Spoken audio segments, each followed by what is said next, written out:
Este es un vídeo correspondiente al contexto sociocultural de la sociedad romana del siglo I. En esta semana número 1 hemos terminado con una actividad que buscaba delimitar por comparación las características socioculturales de la sociedad romana con la sociedad contemporánea. Y lo que voy a hacer en este vídeo es resumir las características principales a tener en cuenta. Esto nos va a servir de base para los análisis sociológicos de las próximas semanas. Como podéis comprender, no voy a hacer un vídeo demasiado exhaustivo. Esto sería un tema que daría para mucho, es bastante complejo y podríamos alargar mucho. Simplemente voy a dar unas pinceladas para que podáis tener las ideas generales claras y así poder ir orientándonos bien desde el principio en la asignatura. Esta asignatura tiene muchísimos materiales, tiene muchísimas lecturas y creo que es importante tener como un itinerario para orientarnos y para tener las ideas lo más claras posible. Evidentemente, el itinerario que yo propongo es eso, una propuesta. El que quiera seguirla la puede seguir, el que quiera seguir su propio camino lo puede hacer. Evidentemente no es algo absoluto ni es la única interpretación posible hacer, muchísimo menos. Pero bueno, lo dejo como orientación básica para que podáis seguir el curso de la asignatura lo mejor posible sin perdernos. Vale. En primer lugar, la sociedad romana era una sociedad plural, en la que coexistían distintos grupos sociales, etnias, religiones y subculturas. De igual manera, la caracterización principal de la sociedad global actualmente es el pluralismo, su pluralismo. Ambas son sociedades plurales, tanto la contemporánea como aquella sociedad del siglo I, aquella sociedad greco-romana. Sin embargo, hay una diferenciación fundamental entre ambos tipos de pluralismo. El pluralismo de la sociedad romana era un pluralismo segmentado, es decir, que entre los distintos grupos sociales que conformaban el espacio social no había una comunicación e intercambio habitualmente. Es decir, que los diferentes grupos, diferentes etnias, diferentes espacios o ámbitos sociales, aunque podían compartir el mismo espacio social, el espacio público,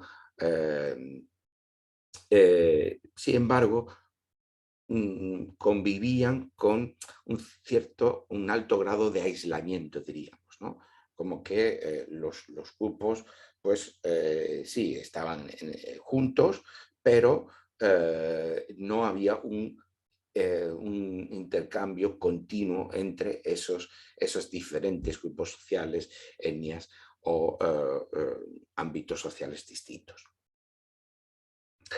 Eso, digamos que es lo que caracterizaba ese pluralismo. Podría ponerse como ejemplo de esto la subcultura judía dentro de la sociedad romana. Hemos leído que la diáspora judía pues, estaba alrededor de toda la cuenca mediterránea, pero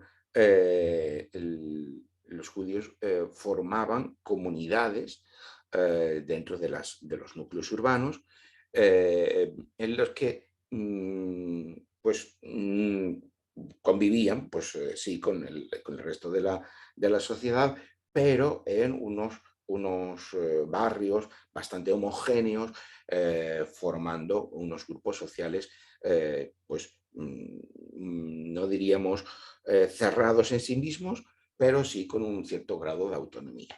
Y de hecho había leyes en el imperio que les otorgaban una serie de privilegios que les evitaban tener que participar en según qué ámbitos sociales, ¿no? Como el culto al emperador o como el ejército. Pues esto pues, no debe entenderse como una característica idiosincrática del propio judaísmo, es decir, que que el judaísmo sea así o tenga esa tendencia a vivir en grupo cerrado, ni mucho menos, sino que era una condición estructural de aquella sociedad. Por lo tanto, teníamos un pluralismo, pero podríamos denominar un pluralismo segmentado. Por el contrario, el pluralismo de la sociedad contemporánea supone vive o convive de una contaminación cognitiva. ¿Qué quiere decir esto? Que entre los individuos, los grupos sociales, las diferentes etnias, las subculturas que puedan compartir un determinado espacio social, hay un intercambio y una comunicación fluidos, constante. Las diferentes religiones, las diferentes ideologías, todas convergen en el mismo espacio social y existe un intercambio constante entre ideas, formas de vida, formas de pensamiento, patrones de conducta, etc. Eso es lo que diferencia el pluralismo actual de aquel pluralismo de la sociedad romana. Como segunda característica, pues que la sociedad romana era una sociedad colectivista, mientras que la sociedad contemporánea es una sociedad individualista. No individualista en un sentido moral, que esté bueno o malo, sino en un sentido estructural, es decir, toda la vida social se estructura sobre la base del sujeto o del individuo, entendido de forma autónoma, dotado de derechos y que por lo tanto es capaz de desarrollar su propia identidad y su propio camino vital. Como digo, estas caracterizaciones colectivista o individualista no las usamos de forma normativa para decir si está bien o está mal que sea así, como algo bueno o malo en sí mismo, sino de una manera descriptiva, simplemente como categorías de análisis sociológico. En una sociedad colectivista, como en aquella sociedad romana, las personas se percibían según la identidad grupal del grupo social al que pertenecían, de la etnia, de la tribu o del clan al que pertenecían. Por lo tanto, digamos que había una identidad colectiva. Mientras que en la sociedad contemporánea, el sustrato social de identificación y de percepción personal es individual. Los lazos comunitarios e institucionales son más débiles que en las sociedades premodernas o arcaicas. Como digo, aquí habría muchas cosas que decir, pero a fin de no hacer un vídeo demasiado largo y quedarnos con las ideas básicas, lo dejamos aquí en este punto.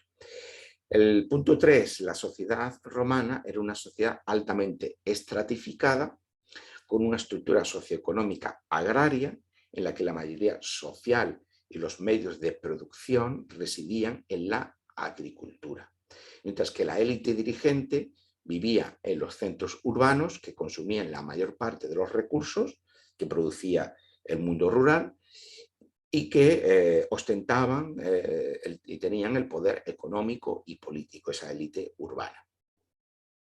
Esa estructuración social dependía de la concentración económica y de poder político a través de una cultura económica y política basada en el binomio honor-vergüenza.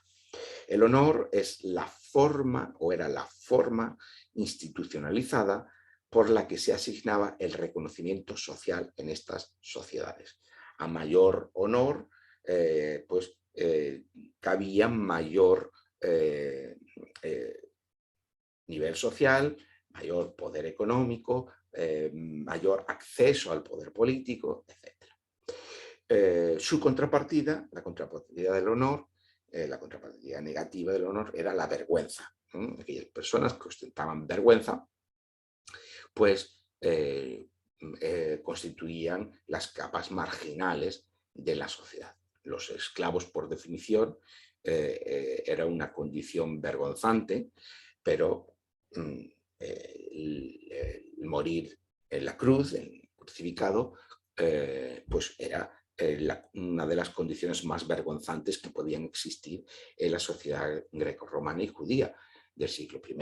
Y de ahí toda la problemática que encontramos en el Nuevo Testamento acerca de la explicación teológica del significado de la cruz de Jesús. Vuelvo a insistir, aquí habría muchísimas cosas que decir, que matizar, que profundizar, etc. No podemos solamente dejarlo en unas pinceladas. Las sociedades avanzadas, por contraposición, estas mediaciones, las mediaciones sociales, ya no se hacen sobre ese binomio honor-vergüenza, sino que tienen como base principal la clase social, los medios económicos, los que son los que determinan el acceso a poder político, por ejemplo, o la relevancia que se tiene en la propia sociedad. Hay una mayor movilidad social en nuestras sociedades contemporáneas y las identidades dependen mucho más de los procesos de subjetivación personal e individual, como ya hemos mencionado en el punto anterior. El punto 4, tratamos los medios de comunicación e intercambio. Ya se ha mencionado anteriormente, cuando hemos hablado del pluralismo de las sociedades, que las sociedades preindustriales, la posibilidad de comunicación entre individuos o entre grupos sociales eran mucho más limitadas que la actual sociedad de la información. Bueno, esto es fácilmente comprensible. Simplemente decir que la mayor parte de las relaciones en estas sociedades pues, preindustriales, agrarias, arcaicas, incluso se producían en encuentros cara a cara, en la relación persona a persona. Y la solidaridad grupal es fuerte, en las identidades grupales, colectivas, son las que predominan. La alfabetización era reducida, por lo tanto también los medios de escritura son costosos, entonces la posibilidad de comunicación por escrito también es muy limitada, el acceso a la lectura también lo es, y a la escritura, y por lo tanto la posibilidad de intercambio de comunicación es muy limitada. Mientras que en las sociedades modernas y de la información, pues por supuesto existen los medios de comunicación de masa, así como los medios de comunicación digital que han revolucionado pues, nuestra sociedad y nuestro mundo. Y nada más que tenemos que ver pues, las redes sociales y todo este mundo. Lo cual supone también, por otra parte, un mayor grado de abstracción de las relaciones personales. Vivimos un mundo con menos interacciones personales, en el sentido de relaciones cara a cara, como decíamos, para las sociedades arcaicas o preindustriales, porque nuestro mundo social está mediatizado por una burocratización tecnologizada y por el anonimato. Y muchas veces pues, estas redes sociales, por ejemplo, fomentan precisamente este nivel de abstracción. Pero también las relaciones con la administración pública, pues a través de esta burocratización tecnologizada, como decíamos antes, pues también rige ese anonimato, esa abstracción. En el mundo empresarial ocurre lo mismo y por lo tanto bueno, pues, asistimos a una sociedad en la que las personas pues, tienen acceso a un alto grado de información y de conocimiento, pero viven en un mundo mucho más vasto, mucho más grande del que puedan controlar o del que puedan participar de forma personal o individual.